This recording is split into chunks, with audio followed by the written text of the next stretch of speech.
ప్రియ తండ్రి, యేసు నామమున మరొకసారి మీ పాదముల చెంతకొస్తున్నాం. ఉదయకాలము కొంత సమయం ఆరాధించుకోగలిగే కృపనిచ్చి నీకే స్తుతిస్తున్నాం. తిరిగి బళ్ళు పాల్పొని వాక్య పిల్లు మమ్మల్ని మేము పరీక్షించుకొని సరిచేసుకొని యోగ్యమైనకి బళ్ళు పాలు పొందడానికి కృపనిన్నాం. చదువుకునే లేఖన భావం ద్వారా మాతో మాట్లాడండి.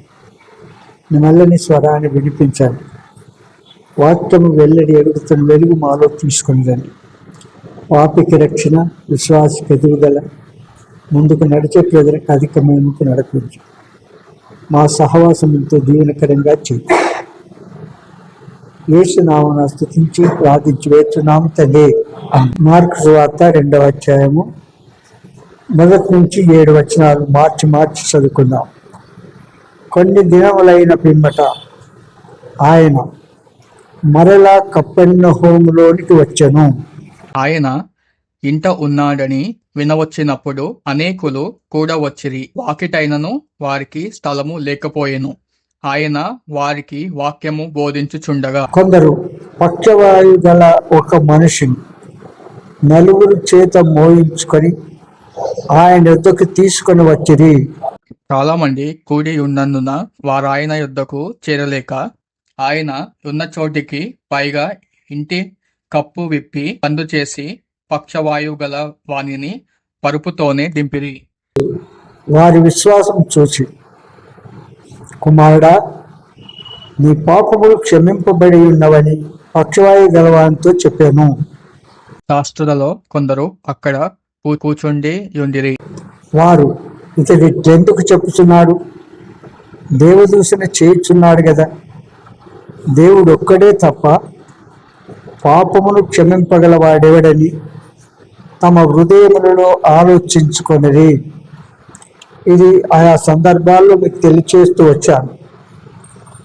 మరొకసారి నేను ముందుకు తీసుకొని వస్తున్నాను. కొన్ని క్వశ్చన్స్ చెప్తాను, ఆన్సర్ చేయాలి మీరు.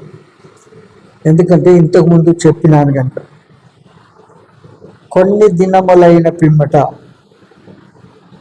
ఆయన మరలా కపెర్నహూములోనికి వచ్చెను. చెప్పండి.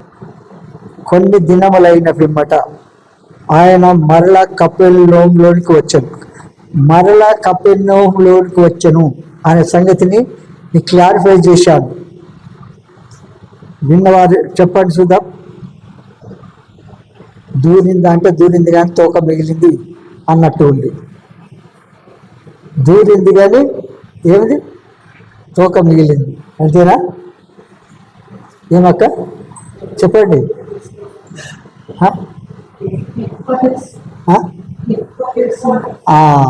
అది యేసు ప్రభు జన్మించింది నజరేతు. చేయిస్తుంది యేసు ప్రభు. నేను తప్పు చెప్పిన రైట్ అంటారా? యేసు ప్రభు జన్మించింది ఎక్కడ? బెత్లెహేములో. మరి నజరేతు అంటున్న తలు అట్లా ఉంది. తర్వాత కనుక యేసు ప్రభు జన్మించింది బెత్లెహేము, మరి పెరిగింది నజరేతులో. మరి ఆయన పరిచర్య చేస్తూ ఎక్కడ? కపెర్నహూములో ఉండి చుట్టుపక్కల ప్రాంతాలకు వెళ్ళి సువార్త ప్రకటించేవాడు. హెడ్ క్వార్టర్గా ఉంచుకున్నాడు. అర్థమైందిగా. దాని సందర్భ రెఫరెన్స్ ఇవ్వాల్సిన అవసరం లేదు, ఇంకా మీకు తెలుసు కనుక ఇక్కడ కపెర్నహూము హెడ్ క్వార్టర్గా ఉంచుకొని చుట్టుపక్కల ప్రాంతాలన్నింటిలో సువార్త ప్రకటించి తిరిగి మళ్ళీ కపెర్నహూములోకి వచ్చేవాడు. కనుక అందుకే ఏమన్నాడంటే, కొన్ని దినములైన పిమ్మట ఆయన మరలా కపెర్నహూములోకి వచ్చిన అని మాట్లాడుతున్నారు. అవునా? మరలా కొన్ని దినాలు అట్లా తిరిగి వెళ్ళిండు, తర్వాత వచ్చాడు. అనుకోండి, నేను బెంగళూరుకి వెళ్తాను, కొన్ని రోజులు ఉంటాను, మళ్ళీ ఇక్కడికి వస్తాను. నా హెడ్ క్వార్టర్ ఎక్కడ? అక్కడికే వస్తాం. అట్లే మరి 2వ వచనం చదవండి. ఆయన ఇంట్లో ఉన్నాడని వినవచ్చినప్పుడు ఉమ్. అనేకులు వినవచ్చింది కనుక ఆ. వాటిని నేను వారికి స్థలం లేకపోయాను. ఆయన వారికి వాక్యం బోధించుచుండగా కొందరు పక్షవాయువులలో ఒక మనిషిని నలుగురు చేత పోయించుకుని ఆయన ఎదురు తీసుకువచ్చి చాలు. ఆయన ఇంట ఉన్నాడని వినవచ్చినప్పుడు అనేకులు కూడి వచ్చింది. అవునా? ఎవరు ఇంట్లో ఉన్నారు? ఎవరున్నారు? ఎవరు ఇంట్లో ఉన్నారు? చెప్పండి.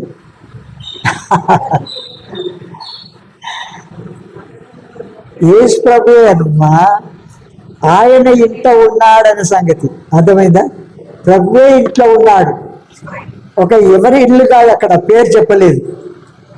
ఈరోజు మన ఇల్లు అనుకోవచ్చు. వినరా? ఆయన ఇంట ఉన్నాడనే సంగతి వినవచ్చినప్పుడు ప్రజలు విన్నారు. వాళ్ళని దగ్గర వాళ్ళని గృహంలో ఉన్నారనే సంగతి విని వాళ్ళు గుంపులు గుంపులుగా ఆయన దగ్గరికి వచ్చినారు. ఆ ఇంటి దగ్గరికి ఎట్లా వచ్చినారు? మన దగ్గరికి వచ్చినట్టుగా వస్తారు. ఏమంటారు? గుంపులు గుంపులు చెదరగొడుతున్నావా, గుంపులు సమకూరుస్తున్నావా?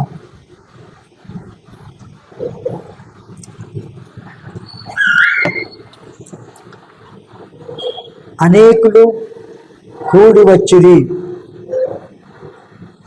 గనుక వాకిటనైన వారికి స్థలము లేకపోయెను. అవునా? ప్రజలకు, జన సమూహములకు ప్రభుని ఇంటిలోనికి ప్రవేశించడానికి అక్కడ స్థలము సరిపోలేదు. ఒక సంగతి ఇక్కడ తెలుసుకోవాల్సింది ఏంటంటే, ప్రభు మన హృదయంలో ఉంటే, మన ఇంటిలో ఉంటే అనేకులు ప్రభు మాటలు వినడానికి మన దగ్గరికి పరిగెత్తుకుంటూ రావాలి. మనము అలాగే ప్రభువును కలిగి లోకంలో కొనసాగించాలి. ప్రభువును మోసుకొని పోయే గాడిదగా ఉండాలి మనం. విన్నారా? అట్లు ప్రభువును తీసుకొని వెళ్తే ప్రభు తన కార్యాన్ని చేస్తాడు.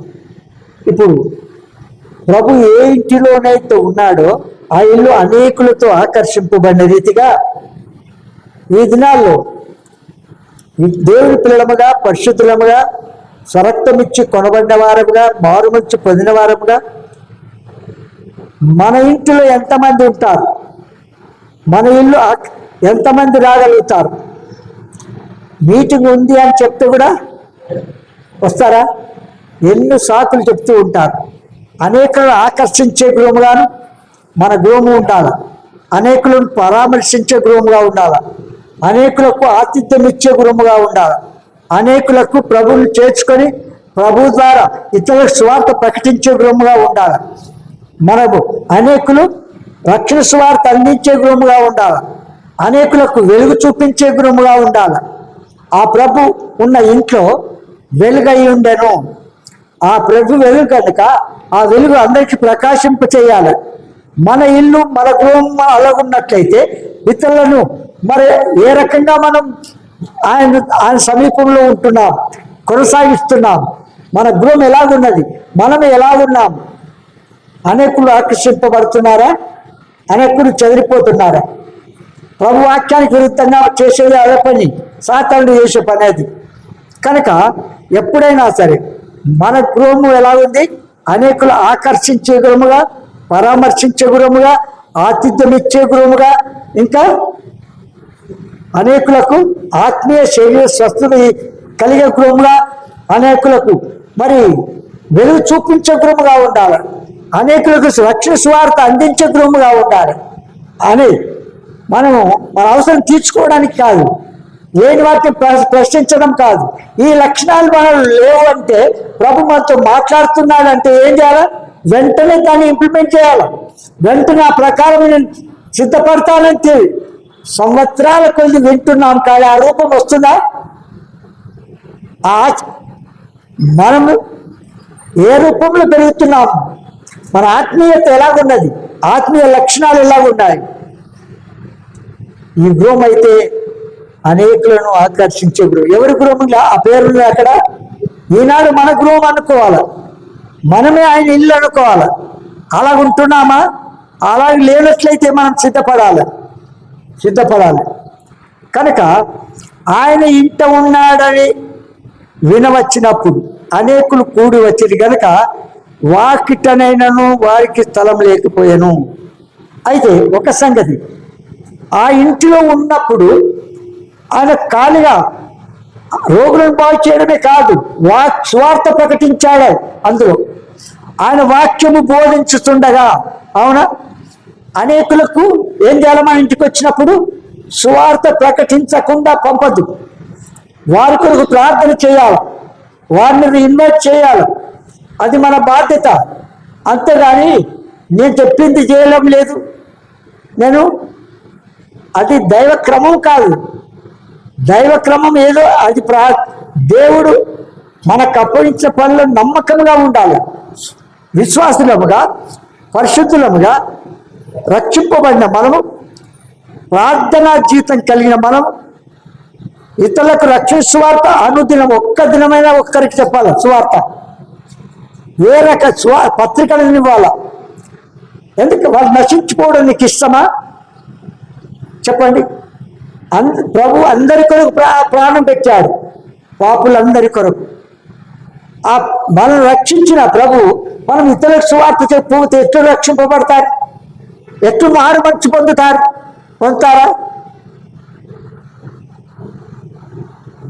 ప్రభు దగ్గరకు వచ్చినప్పుడు సువార్త ప్రకటించి అనేకులను ఆకర్షించాడు, అనేకులను పరామర్శించాడు, అనేకులకు స్వస్థతనిచ్చాడు. ఆత్మీయ స్వస్థత, శరీర స్వస్థత ఇచ్చాడు. అనేకులు వాళ్ళ అక్కర తీర్చాడు. దుఃఖముతో వచ్చిన వారు, కన్నీటితో వచ్చిన వారు, నడవడానికి చేత కాకుండా ఉన్న, మరి ఏదో కష్టపడి వచ్చినటువంటి వారు సంతోషంగా వెళ్ళిపోయారు. మన దగ్గరకు వచ్చిన వారు ఎట్లుస్తారు? మళ్ళీ దుఃఖముఖంతో వెళ్ళిపోతారా? ఎలాగుంటాము మన జీవితం?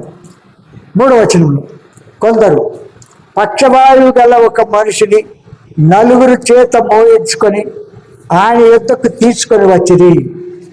ఒక్క వ్యక్తిని ఎంతమంది తెస్తున్నారు? నలుగురు.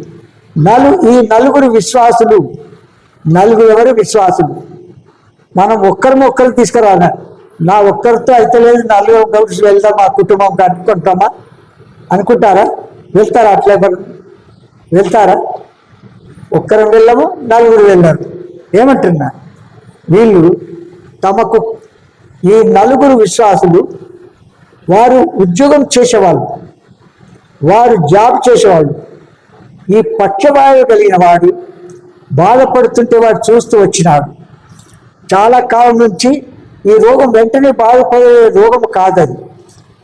అయితే వారు ఒక తీర్మానం చేసుకున్నారు, వీళ్ళ రోగం బాగుపడాలంటే యేసు ప్రభు ఒక్కడు మాత్రమే బాగు చేయగలడు అని తీర్మానంకి వచ్చారు. అయితే వారు మరి ఆ పేషెంట్ పైన ఉన్నటువంటి ప్రేమ, మాకు సమర్పణ, మరి త్యాగాన్ని బట్టి ఒక దినం నిర్ణయించుకున్నారు. ఈ నలుగురు వారు మాట్లాడుకొని నిర్ణయించి దాదాపు 3 కిలోమీటర్లు మరి ఆ పేషెంట్ పక్షవాయువు కలిగిన వాడిని మంచముతోనే ఎత్తుకొని వచ్చారు. వారికి కలిగిన లాభాన్ని నష్టంగా ఎంచుకున్నారు. ఎంతో చెమటగార్చారు, ప్రయాసపడ్డారు, మరి ప్రేమ కనపరిచాడు. వారికి కలిగినది ఆ పేషెంట్కు ఎంతైనా చేయాలనే తీర్మానం కలిగి ఉన్నాం. మన జీవితం కలిగి ఉన్నామా? ఏం చేస్తున్నాం మన సమర్పణ ఉందా? ఒక పేషెంట్ ఆ పాపములతో, అపరాధములతో, దోషములతో చచ్చిన వారిని దేవుని దగ్గర నడిపిస్తున్నామా? వచ్చి ఆరాధన చేసి వెళ్ళిపోవడంతో, భజన చేసి వెళ్ళిపోవడంతో ఏమైనా ప్రయోజనమా? ఆత్మ రక్షింపబడ్డారంటే ఎన్ని ఆత్మలు సమకూర్చబడాలి? అంజూరపు చెట్లా ఉంటే ఏం ప్రయోజనం అంటున్నాం. అంజూరపు చెట్టును ఒక్కసారి ఏం చేసినాడు? ఒక మాటతో దాన్ని ఎండిపోయింది. అది మనం ఎండిపోయే జీవితంలో భక్తి చేస్తే ఎందుకు? ఏ విస్తారంగా వింటున్నాం, ఎన్నిసార్లు ఈ మాటలు వింటున్నాం, కానీ మనలో మార్పు ఉందా? ఏమన్నా దున్నపోతు మీద నీళ్ళు పోసినట్టే. ఏం చేస్తే దున్నపోతు నీళ్ళు పోస్తే ఇంకా ఆ నీళ్ళని ఇంకా ముంచితే అన్ననే ఉంచితే చాలనుకుంటుంది. ఈయన మన బ్రతుకు అలా అయిపోతుంది. మళ్ళీ ఏంటంటే ఈ ఆత్మీయ జీవిత లక్షణాలు మాటలు ఉండవు, శరీరానుసారమైన మాటలు వచ్చేస్తున్నాయి. నేరం మోపడం, తప్పులు మోపడం, అయ్యో నేను ఇట్లా అన్నారు అనడం, ఈ విధంగా చేయడం అన్నాడు అన్నారు. ఇవి నేర్చుకుంటున్నాం, కానీ ఆత్మీయత ఏమైనా కనబడుతుందా? ఆత్మీయ మాటలు ఏమైనా కనబడుతున్నాయా మనతో? ఆత్మీయ రూపం మనలో వస్తుందా? అయ్యో ప్రార్థన, అయ్యో స్వార్థ చెప్దాం, వారిని దర్శిద్దాం, అయ్యో ఆ పేషెంట్ దర్శిద్దాం, మరి వారి ఇంట్లో వీళ్ళు రక్షణ లేదు, మనం వెళ్ళి స్వార్థ చెప్దాం అని ఉందా మనకు? మీకు ఎన్నోసార్లు నా ఎగ్జాంపుల్ చెప్పినా, వాస్తవం కదా, చెప్పినానా? నా బాల్యకాలంలో మీలాంటి యవన కాలంలో రక్షించాడు. యవనస్తులు మరి యవన జీవితంలో దేవుని కృపను బట్టి రక్షించిన ప్రభు మాట్లాడుతున్న వెంటనే నేను అన్నాను, ప్రభా నేను సేవ చేయడం నీకు ఇష్టమే, నేను ఎంతైనా చేస్తాను, నేను మనుషులకు దాసుడం కాదు అని వాస్తవమైన రీతిగా తెలియజేస్తాను. పని చేసుకుంటూ సేవ చేస్తానన్నా. అట్లు సేవ చేసుకుంటూ వచ్చాను, అనేక మంది రక్షింపబడ్డారు. ఇప్పుడు నీవు చెప్పగలవా? నువ్వు రక్షింపబడిన మొదలుకొని ఎప్పుడు రక్షింపబడ్డావా అంటే భూమి పునాలు వేయకముందే చెప్తాం మనం, అవునా? ఎంతమంది నీ ద్వారా రక్షింపబడ్డారంటే 0. వచ్చిన వాళ్ళని వెళ్ళగొడతా కానీ సమకూర్చేది నా దగ్గర లేదు. అదేనా మన జీవితం? చెప్పండి. ఒక్కరికి సువార్త చెప్పి ఒక ఆత్మను తీసుకొని రాకపోవడం కనుక మన జీవితంలో ప్రభు చెప్పింది మనం చేయాలి. దేవుని పిల్లలు ప్రభు దగ్గరికి వచ్చిన వారికి సువార్త ప్రకటించకుండా వెళ్ళలేదు, అవునా? ఇప్పుడు ఈ నలుగురు ఒక్క వ్యక్తిని తమ బంధువుడు కాదు, ఊరివాడో మరి లెక్కల్లో తెలుసు, దారిలో వెళ్తుంటే చూసుకుంటూ వెళ్ళిపోయారు.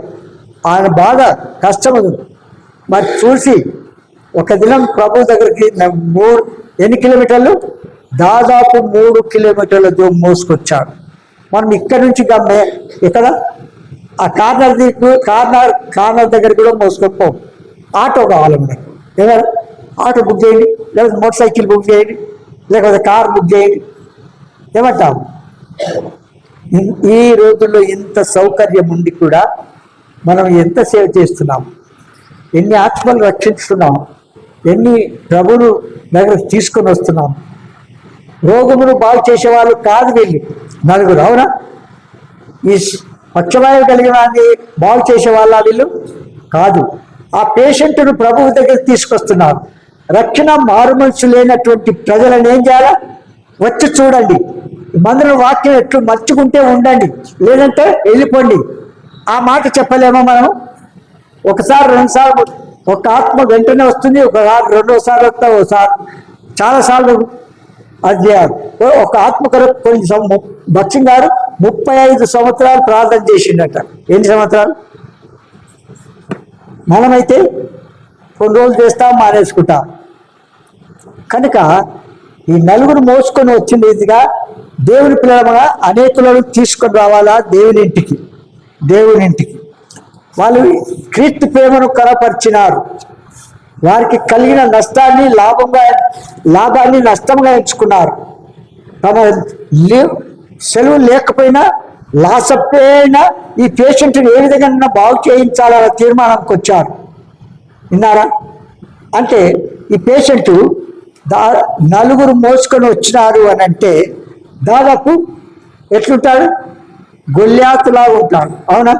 గొల్యాతులాగా అంటే ఒక్కరు ఆయన కవచమే మోయలేడు. విన్నారా? అలాంటి గొల్యాతులాగా ఉన్న వ్యక్తిని ఒక్క వ్యక్తి లేపుకొని పోతాడా? నలుగురు కంపల్సరీ అవసరమే. నలుగురు ఏమంటారు? కనుక ఈ పేషెంట్ అలాంటి అంత లావుగా సఫర్ అవుతున్నాడు, మరి పడకలో ఉన్నాడు, మరి మరణం కొరకు ఎదురు చూస్తున్నాడు, మరణము రావడము లేదు. ఆ దేవుడైనా తీసుకుంటే తీసుకోడు, నన్ను బాగైనా చేయడని ఆయన అనుకుంటున్నాడు. ఇప్పుడు ఇంత లావుట ఆయనకు నాలాంటి చిక్కిపోయిన భార్య దొరికింది అనుకో, పక్కటి భార్య దొరికితే ఆయన మంచిగా పరిచయం చేస్తుంది, ఆయనకు లేపుతుంది, కూర్చోబెడుతుంది. అవునా? కూర్చోబెడుతుందా? వంట చేసి పెట్టడమే కష్టం. ఏమంటారు? ఆమె చేసి ఆయనకు స్నానం చేయాలా, ఆయనకు ప్రతిదీ ఆమె కూడా బట్టలు మార్చాలా, స్నానం చేయాలా, అన్ని పనులు చేయాలి. ఆమె అనుకుంటుంది, అయ్యా ఈయనను తీసుకోడు పైకి బాగా చేయడానికి. ఆమె కూడా ప్రార్థన చేస్తుంది. ఆ పేషెంట్ కూడా మరణం చూస్తున్నాడు, కానీ మరణము రావడం లేదు. ఏం చేయాలి ఇప్పుడు? మరి ఎదురు చూస్తున్నటువంటి ఆ పరిస్థితిలో గొప్ప అద్భుత కార్యం చేసినాడు. వారి పక్షంగా చేసినాడా? నలుగురిని ప్రేరేపించి నడిపించాడు ప్రభు దగ్గరికి. ఇతర డాక్టర్లు, మంత్రికులు, మందులు ఎన్నో వాడినారు, ఎంతో ఖర్చు చేసినారు. కానీ ఎవరితో బాగుపడే లక్షణాలు ఎవరి ద్వారా కూడా కలగలేదు. ప్రభు మాత్రమే దాన్ని చేయగలడని ఇక్కడ ప్రభువుకు తీసుకోడు. వారు మోయించుకొని, నలుగురి చేత మోయించుకొని ఆయన యొద్దకు తీసుకొని వచ్చింది. చాలామంది కూడి ఉన్నందున వారు ఆయన యొద్దకు వచ్చి ఏం చేస్తున్నారు? చాలామంది కూడి ఉన్నందున వారు ఆయన యొద్దకు చేరలేక ఆయన ఉన్న చోటికి పైగా ఇంటి కప్పు విప్పి సందు చేసి పక్షవాయు గల వారిని పరుపుతోనే దింపిరి. ఇల్లు గలవానికి మంచి మేలే చేసింది. నలుగురు జన సమూహం అంతా ఉంది. కొన్ని రోజుల నుంచి ప్రభు దగ్గరికి వెళ్ళాలా, ప్రభుతో ప్రార్థన చేయించుకోవాలా, నేను బాగుపడాలా, నేను రక్షింపబడాలా, నేను పరలోకం ఉండాలా, నానా రకాల ఉద్దేశాలతో నానా రకమైన ప్రజలు అక్కడికి వచ్చారు. ప్రభు ఇంటిలో ఎక్కడైతున్నాడో అనేకులు ప్రభును చూద్దామని వచ్చిన వారు కొందరున్నారు. ప్రభు రంగురేఖలు చూపేవారు కొందరున్నారు. ప్రభు లావుగున్నాడా, ఎత్తుకున్నాడా, బక్కగున్నాడా, లావుగున్నాడా, లేదా మీసాలు ఉన్నాయా, గడ్డం ఉన్నాయా, ఎట్లొచ్చాడు? రకరకాల ఉద్దేశాలతో ప్రభు దగ్గరికి వచ్చారు. మరి కొందరైతే తప్పులు పట్టడానికి వచ్చిరా తప్పులు పట్టడానికి వచ్చినారు. ఇక్కడున్న కొద్ది మందిలో తప్పులు పట్టే వాళ్ళు ఉన్నారు. విన్నారా? కొద్ది మందిలో కూడా జనసమూహమే కాదు, ఈ కొద్ది మందిలో తప్పులు పట్టే వాళ్ళు ఉంటే జనసమూహంలో ఎంతమంది ఉంటారు? వినరా? తప్పులు పట్టే వాళ్ళు వచ్చారు కనుక రకరకాల ఉద్దేశాలతో వచ్చినారు. అయితే ప్రభు వారితో మాట్లాడిన వెంటనే ఏం చేసినాడు? వారు ప్రభు దగ్గర తీసుకొస్తారు. తెచ్చినారు, కానీ జన సమూహం ఉంది. ప్రభు లోపలికి వెళ్ళడానికి వీల్లేని పరిస్థితిలో ఉన్నారు ప్రభువుని ఇంటిలోకి. ఎందుకంటే అనేక దినం నుంచి ఆ ప్రభు కొరకు కనిపెడుతూ ప్రభు దగ్గరికి వెళ్ళడానికి ప్రయత్నిస్తున్న వ్యక్తులు చాలా ముందుగానే కొన్ని దినాల నుంచి ప్రయత్నం చేస్తున్నారు. వాళ్ళు ఈ పేషెంట్ను అర్థం చేసుకుంటారా? ఎవరైనా ఆ ఇంటి ఓనర్ అయినా అర్థం చేసుకుంటాడా? ఎవరు కూడా అర్థం చేసుకోలేదు. అయ్యో మేము ముందు వచ్చినాం, మేము వెళ్ళడానికి మాకు దారి లేదు అని ఒకరికొకరు ఏం చేస్తున్నారు? పోట్లాడుతున్నారు, కానీ ప్రభు దగ్గరికి వెళ్ళడానికి సమయము దొరకలేదు. ఈ జనసమూహం అంతా కూడా అడ్డుగా ఉన్నది మరి ప్రభు దగ్గరికి వెళ్ళడానికి. కనుక ఒక పేషెంట్ ప్రభు దగ్గరికి వెళ్ళడానికి ఆటంకముగా ఉంటున్నావా? నువ్వు ఒకసారి పరీక్షించుకో. ఒక విశ్వాసి, ఒక నూతనంగా వచ్చిన వ్యక్తిని స్వార్థ ప్రకటించడానికి ఉన్నావా, ఆకర్షించడానికి ఉన్నావా, లేకపోతే తప్పులు బట్టి పంపించడానికి ఉన్నావా? ఈ దినాల్లో చూస్తున్నాం, సాతానుడు వెలుగుదూత వేషం వేసుకొని వచ్చి వాడు ఏం చేస్తున్నాడంటే దేవుని చిత్తానికి ప్రతికూలంగా ప్రవర్తించే తలంపులు, యోచనలు, క్రియలు చేస్తూ ఉన్నాడు. అందుకే కెరూబుల సంగతి నెక్స్ట్ వీక్ చెప్తాను. ఎవరు కెరూబులు, ఈ కెరూబులు ఏమైపోయారు అని కూడా మీకు తెలియజేస్తాను. ఏమంటున్నా? గుర్తు చేయండి, ప్రార్థన చేయండి. కనుక దేవుని వారు మోట ఎలాగున్నారు, ఎట్లు మారిపోయారు అనే సంగతి మీకు తెలియజేస్తాను. కనుక ఇక్కడ ఏమంటారు? చాలా మంది కూడి ఉన్నందున వారాని యొద్దకు చేరలేక ఆయన ఉన్న చోటుకు పైగా ఇంటి కప్పు విప్పి సందు చేసి పక్షవాయు గల వారిని పరుపుతో దింపిరి. కారణం ఏమిటంటే ఆ ఇల్లు వెలుపట నుండి మెట్టున్నాయి. ఇప్పుడు మన మందిరం ఉంది, వెలుపటి నుంచి ఎక్కడానికి పైకి వెళ్ళడానికి ఉందిగా, ఉందా లేదా? మందిరం ఉంది, ప్రభు పైన ఉన్నాడు, ప్రభు దగ్గర జనసమూహం ఉంది. ఆ మెట్ల నుంచి పైకి వచ్చి ఈ ప్రభు ఉన్న చోటు తెలుసుకొని అక్కడ ఆ దినాల్లో పురాతన కాలంలో అవి బంగ్లాలు అంటే మేడలు ఎట్లుండాలంటే కర్రతో, ఆ తర్వాత రాళ్ళు, ఆ తర్వాత మట్టి, దాని అవసరమైతే మళ్ళీ రాళ్ళు వేసుకొని ఉంటారు. అలాంటి ఇండ్లు అయితే దాన్నంతటిని తీసివేసి, మరి అంత సులువైన పని కాదు. మొత్తం మంచం పట్టేంత వరకు దాన్ని తీసేయాలంటే ఎంత టైం పడుతుంది చెప్పండి? ఎంత భారం, ఎంత శ్రమ, ఎంత చెమటకాచాల, ఎంత ప్రయాస. ఆ పేషెంట్ కొరకు అంతగా ప్రయాసపడుతున్నారు వీళ్ళు. అన్ని ప్రయాసపడుతూ చివరికి ఆ మేడ మరి అంత పైనుంచి కప్పును విప్పేసి ఆ ప్రభువు ఎక్కడైతే ఉన్నాడో ఆయన ముందు మంచముతో దింపినారు. ఆ ప్రభు ఆ పేషెంట్ను ప్రభు ముందు దింపితే ప్రభు అత్యాగ్రహం తెచ్చుకున్నాడు. అవునా? ఇట్లా మనమైతే నీకన్నా ముందు వచ్చిన వాళ్ళు ఉన్నారు, వాళ్ళని చూడకుండా నిన్ను చూడాలనా, నిన్ను ముట్టాలనా, నిన్ను బాగు చేయాలనా అంటావా లేదా? చూడండి, ప్రభు కృప కనికరములు కలిగిన దేవుడు, ప్రేమ కలిగిన దేవుడు. వారి హృదయం యొక్క ఆంతర్యమును గుర్తించి, వారి ప్రేమను గుర్తించి, ప్రభు మీద ఉన్న విశ్వాసాన్ని చూసి ఏం చేసినాడు? అక్కడ ఉన్న పేషెంట్స్ అన్ని పక్కకు పెట్టి ఈ పక్షవాయు కలిగిన వారి మీద దృష్టి ఉంచాడు. అవునా? ఉంచాడా లేదా? చూడండి,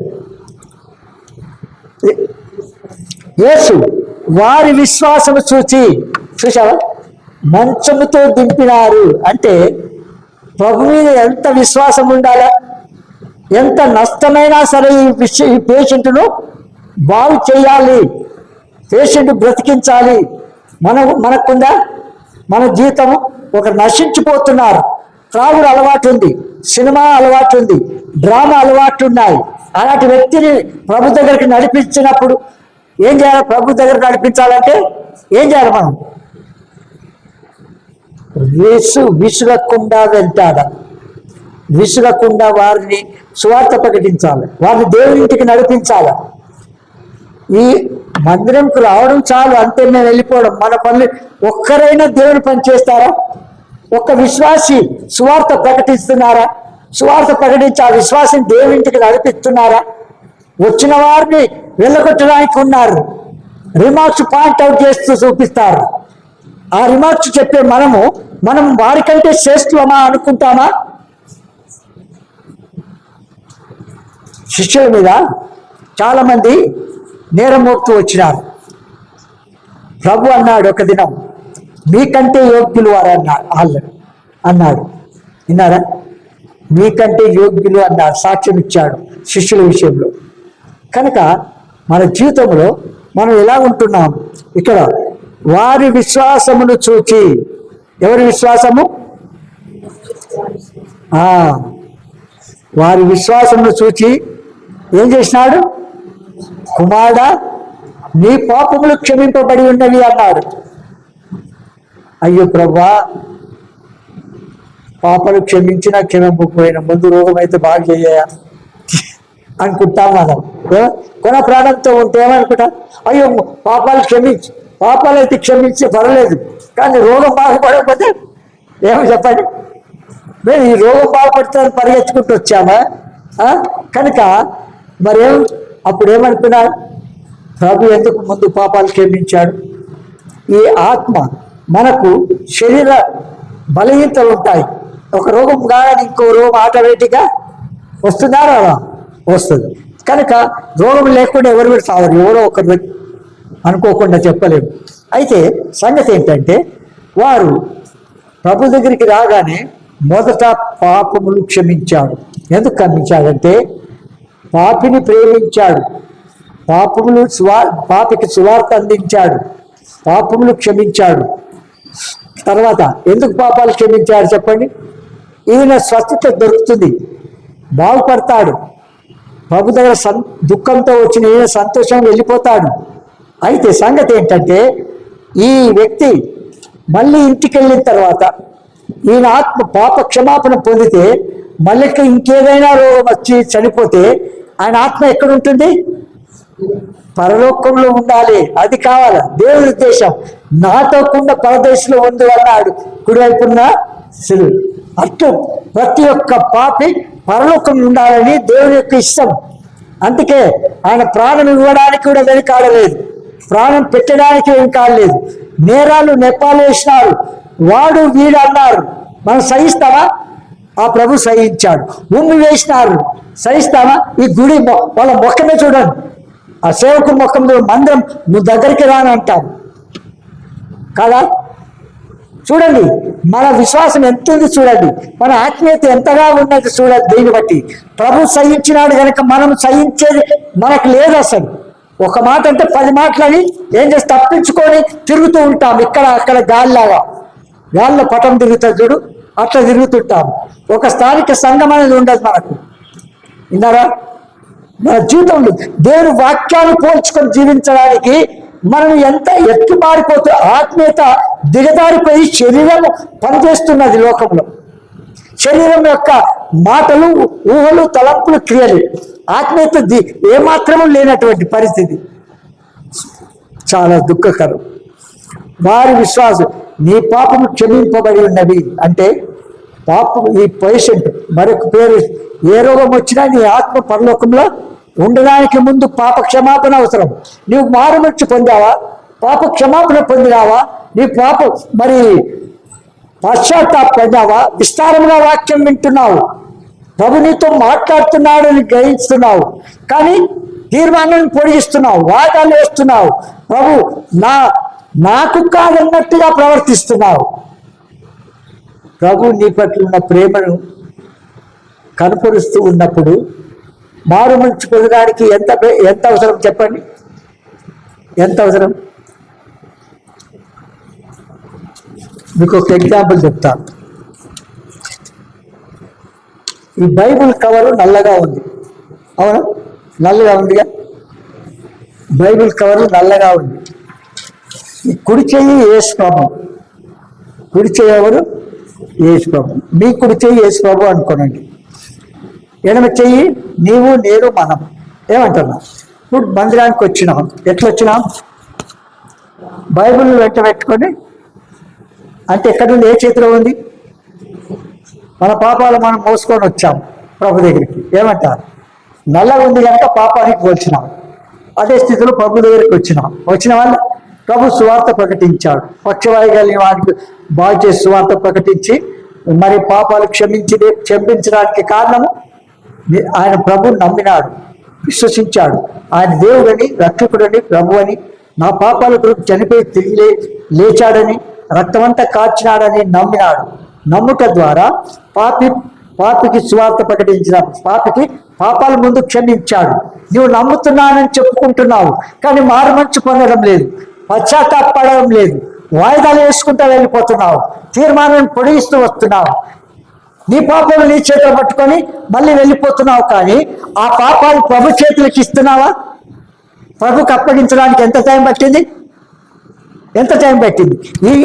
ఈ పాపాన్ని తీసి ప్రభు చేతిలో పెడితే ప్రభు క్షమించి పంపిస్తాడు. అవునా? క్షమిస్తాడా లేదా? మనమైతే ఎన్లార్జ్ చేస్తాం, ఎంత లాగితే అంతవరకు పొడిగిస్తూ ఉంటాం. ఒక ఏదైనా సమస్య ఉందంటే తప్పులు చిక్కినారనుకో, ఇక అమ్మో ఎంతవరకు ఎంతమందికి చెప్పాలో అంతమందికి చెప్తుంటాం. ఇక ఇదే మన జీవితం చెప్పండి. ఆత్మీయ లక్షణమా చెప్పండి. కనుక మన జీవితంలో ఎలా కొనసాగిస్తున్నాం? ఇంకా మీరు మారుమనసు పొందకపోతే, మీ పాపములు ఒప్పుకొని విడిచిపెట్టకపోతే, ప్రభువు రక్షకుగా అంగీకరించకపోతే, ఈ దినమే ప్రభు మనతో మాట్లాడుతున్న వెంటనే రక్షింపబడిన నీవు సువార్త ప్రకటించాలా, అనేకులకు సాక్ష్యం ఇవ్వాలా, అది దేవుని చిత్తం, అది దేవుని చిత్తం. ఈ నలుగురు సువార్థికులుగా మరి విశ్వాసులుగా మోసుకొని వచ్చినారంటే నీవు ఎంతమందిని మోసుకొస్తున్నావు? మోసుకొని ఇతరుల బలహీన మన మాటలు చెప్పి వారి విశ్వాసాన్ని కోల్పోయేలాగా నువ్వు మా సువార్త చెప్తాం మనం. అలాంటి వ్యక్తులు ఈ నలుగురిలో అంతమంది ఉంటే మరి వేలలో ఎంతమంది ఉండాలి చెప్పండి? ఒకరైనా పైకి వెళ్తారా? మన జీవితంలో కనుక పాపములు క్షమించి ఏం చేసినాడు? ఆ తర్వాత పాపములు క్షమిస్తే మారుమనసు పొందితే ఇష్టం లేదు. ఇతడు ఇట్లయితే చెప్తున్నాడు, దేవదృష్టిని చేస్తున్నాడు కదా. పాపం క్షమించడు దేవుడు ఒక్కడే తప్ప మనకి. చూడండి 7వ వచనం ఏమంటారు? 6-7 శాస్త్రుల్లో కొందరు అక్కడ కూర్చుండి ఉండేది వారు ఇతడు ఇట్లెందుకు చెప్తున్నాడు? దేవదృష్టిని చేయుచున్నాడు కదా. దేవుడు ఒక్కడే తప్ప పాపమును క్షమింపగలవాడు ఎవడని తమ హృదయములలో ఆలోచించుకున్నది. ఆ హృదయాల్లో ఆలోచించుకున్న మాట రికార్డుకు తీసుకొచ్చాడు. నీవు ఏమైతే అనుకుంటున్నావో, హృదయంలో ఆలోచిస్తున్నావో, మాట్లాడుకుంటున్నావో అది దేవునికి తెలియదా? ఇక్కడ తెలిసే మనుషులకు తెలియదేమో, సేవకులకు తెలియదు, విశ్వాసాలకు తెలియదు, పక్కవారికి తెలియదేమో, దేవునికి తెలియదా? మనం కూర్చుంటా పడుంటా ఆయన బాగా తెలుసు. దేవునికి విరుద్ధంగా ఒక విశ్వాసకి విరుద్ధంగా తలచి మాట్లాడి యోచిస్తే అది నేను తలచాలన్నా, యోచించా, క్రియ చేయాలన్నా అని అట్లా ఏదైనా ఆలోచిస్తామా మనం? అవి అపవిత్రమైన తలంపులు ఎందుకు రావాలి మనకు? పరిశుద్ధులము కదా, మరి పరిశుద్ధులే చేయబడ్డాం కదా. ఏ రకమైన మరి విశ్వాసంతో మరి పెరుగుతున్నాం చెప్పండి? విస్తారంగా వాక్యం వింటున్నాం, ఏ రూపం మనలోకి వస్తుంది చెప్పండి? ప్రభు నీ కొరకు సహించాడు, ప్రభు కొరకు నువ్వు సహించలేవా? ఎవరైనా నన్ను వెంబడించాడు కదా, ఏం చేయాలి? నా సిలువ ఎత్తుకున్నా నువ్వు వెంబడించాలి అన్నాడు. అవునా? ప్రభుని వెంబడిస్తే సిలువ ఎత్తుకుని అంటే ఏంటి? సిలువ మంచి కార్యమా? ఎంత శ్రమలతో కూడింది. ఆ శ్రమ ఒక మాట అనడానికి కూడా సహించలేకపోతే నీవే విశ్వాసివి? దయ్యం అనుకుంటా నేను. విశ్వాసి కాదు, విశ్వాసి కాదు. ఎందుకంటే నీ లక్షణాలు ప్రభు కొరకు ఒక్క ఇంత కూడా సహించలేని భక్తి ఏంటి అంటున్నాను. పొందిన రక్షణ సరి అయిందనా చెప్పండి? అతసాక్షి అవుతున్నారు కొందరు. ఏమంట? ప్రభు కొరకు ఆయన శిష్యులు ఒక రకంగా అత్తసాక్షులు అయిపోయారు. వారి కారణం ఏంటి చెప్పండి? దేహాన్ని చంపువానికి భయపడకూడదు, ఆత్మను దేహాన్ని చంపువానికి భయపడదు అన్నాడు. అవునా? కనుక ఆత్మను దేహాన్ని చంపువానికి భయపడాలంటే మనం ఏం చేయాలా? ఆత్మ ఇంపార్టెంట్, శరీర కార్యములు కాదు. పరలోకంలో మనం ఉండాలంటే ఏం చేయాలా? ఆ దేవుడు చెప్పిన రీతిగా లోకంలో కొనసాగించాలి, అన్నిటికీ సహించాలి, అన్నిటిని ఓర్చుకోవాలి. మనం ఎలా ఉన్నాం, మన జీవితం ఎలా ఉంది ఒక్కసారి పరీక్షించుకొని ప్రభు అవి ఆ లక్షణాలు లేవని తిరిగి మరొకసారి ఆ ప్రభు ఈ దృష్టికి తీసుకొని వచ్చాడు. కనుక వీటిని జ్ఞాపకం చేసుకొని మనం ఏ రీతిగా ఉన్నా ప్రభు ఆశించిన రూపంలో రావాలని ప్రభు పేట మనం చేస్తున్నాం, ప్రార్థన చేసుకుంటాం. ప్రియ తండ్రి, యేసునామమున మరొకసారి పాసన్నికి వస్తున్నాం. మానవ అందుబాటులో వ్యక్తపడిన వాక్యానికి ఫలింపు చేయండి. పరిశుద్ధాత్మ కార్యం లోతుగా జరిగించు. పాపికి రక్షణ, విశ్వాసకి ఎదుగుదల, ముందుకు నడిచే ప్రజలకు అధికమయముకు నడిపించు. యేసునామమున స్తుతించి ప్రార్థించి వేస్తున్నాం తండ్రి, ఆమేన్.